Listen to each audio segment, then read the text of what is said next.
Hello বন্ধুরা, কিছুদিন ধরে সবাই নেটের বাইরের জগতে ছিলাম। ঠিক আছে, তো নেটের বাইরের জগতে তোমরা কিরকম কাটাইছো সেই অনুভূতিটা একটু কমেন্টে একটু প্রকাশ করে যাবে। সবাইকে একটু জানাবে যে আসলে তোমরা কে কীরকমের নেটের বাইরের জগৎটা কাটাইছো।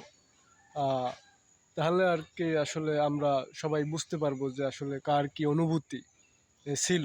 নেটের বাইরের জগতের অনুভূতিটা আমরা সবাই বুঝবো।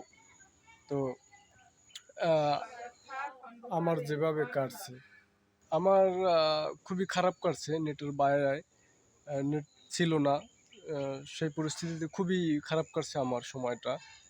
তো এই জেনারেশনে নেট ছাড়া চলাটা তো আসলে খুবই কষ্টকর, সেটা তো তোমরা বুঝোই।